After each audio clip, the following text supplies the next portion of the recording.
So you are given Allene, which looks like this, and you're asked to predict the following: point group, chirality, and dipole moment. What point group is the molecule? Is it chiral? And does it have a dipole moment? So for the point group, the first thing we need to do is figure out what it looks like in 3D. And I'll do that on paper for you guys and then show you an actual model. So you may think that this is planar and that this hydrogen is in the same plane as this hydrogen. That's not the case. So our middle carbon is sp hybridized. Okay, you could just use the trick. How many things is it connected to? 2. So sp. If it was connected to 3 things, it's sp2. 4 things, sp3. So this is sp hybridized. Now, what are the pi bonds made out of? They're made out of the p orbitals. The p orbitals, in order to form pi bonds, need to be overlapping. So we can have p orbital here overlapping, right? This will be in the plane of the page. And then where are the other p orbitals? Perpendicular to this. So in and out of the plane of the page.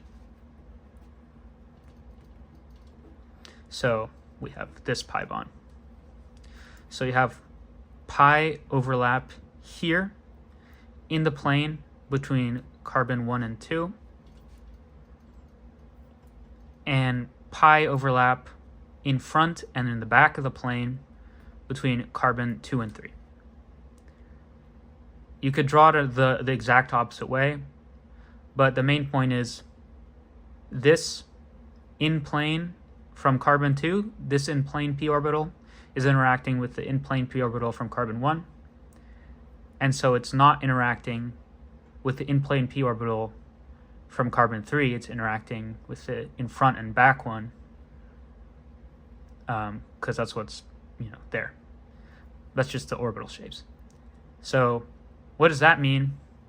Well, we don't have sigma bonding happening in the same plane, so that means that we have sigma bonding to the hydrogens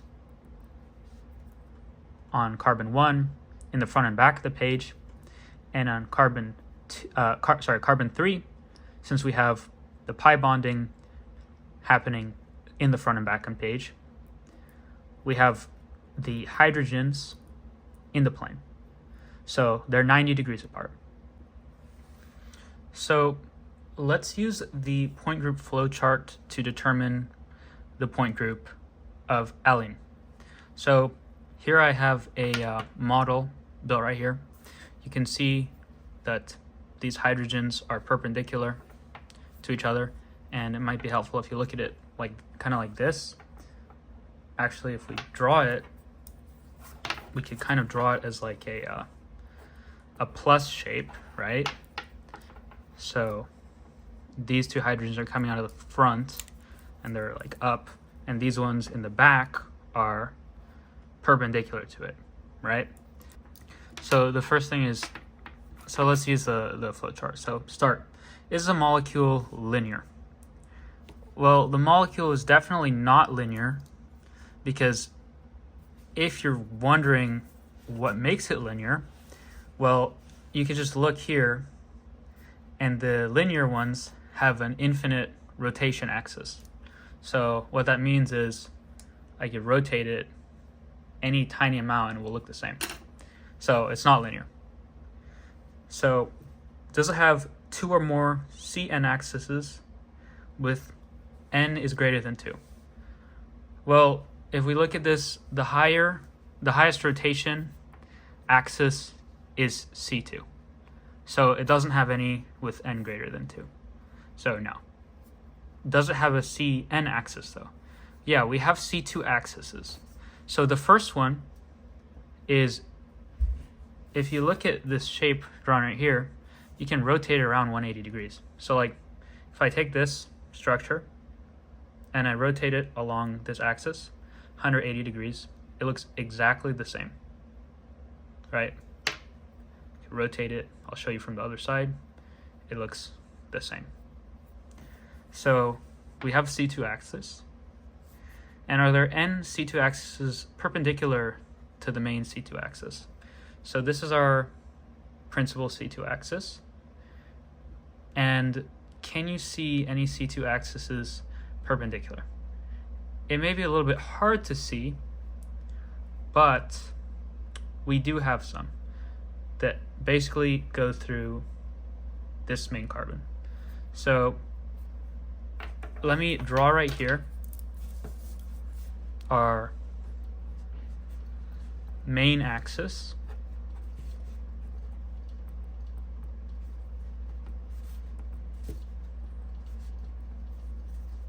This is our main C2 axis, right? So we have an axis also that goes through here and through here, both through the central carbon. It's kind of hard to see, but if you pay attention to how it looks now, right?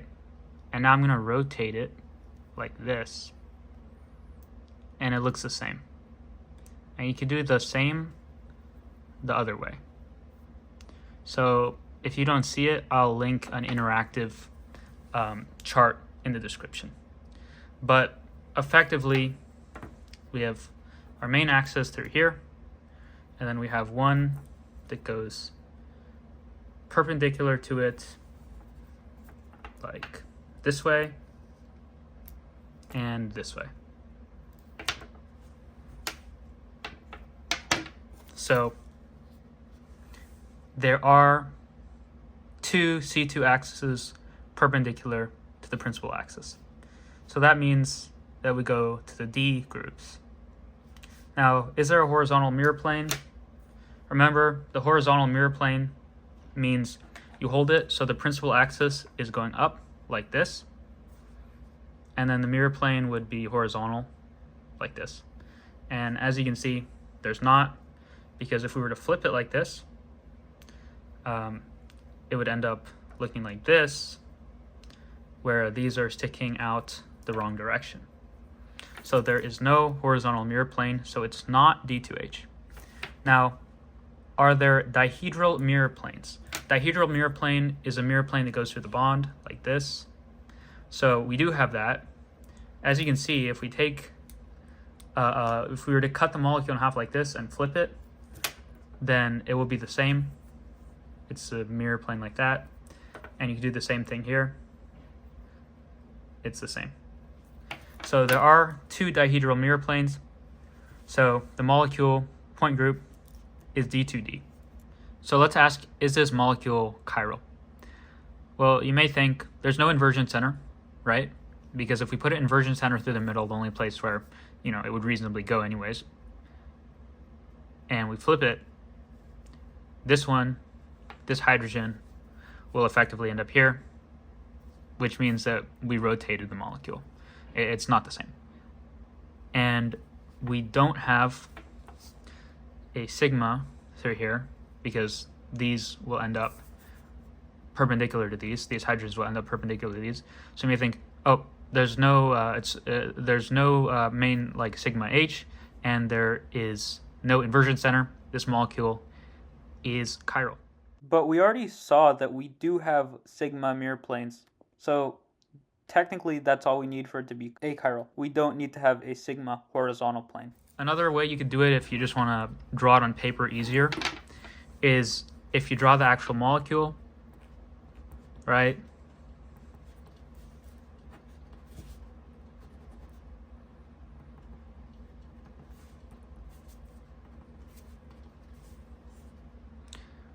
Then you can try drawing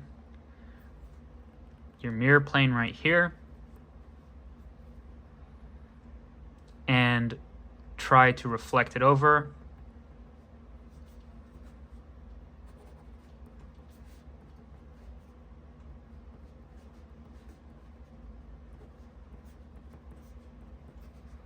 as you see, it looks the same.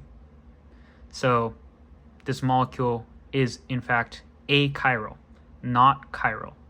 Now, it would be different if we were to take one of these hydrogens, for example, and replace them with something else.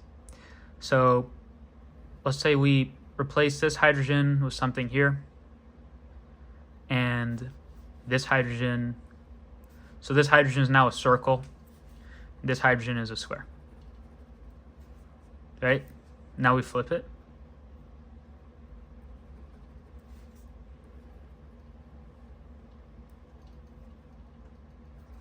Are these superimposable? No. And why is that?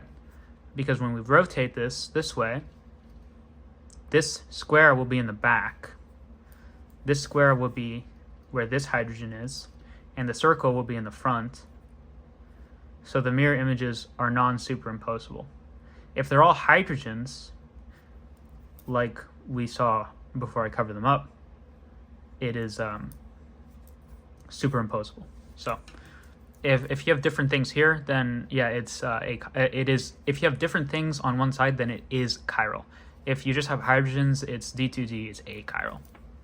Now the question is it polar?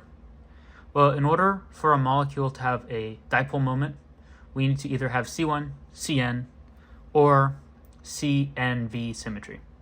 So here we have D2d symmetry. It doesn't fall into that. And if you look at it, any dipole moment will cancel out in this molecule.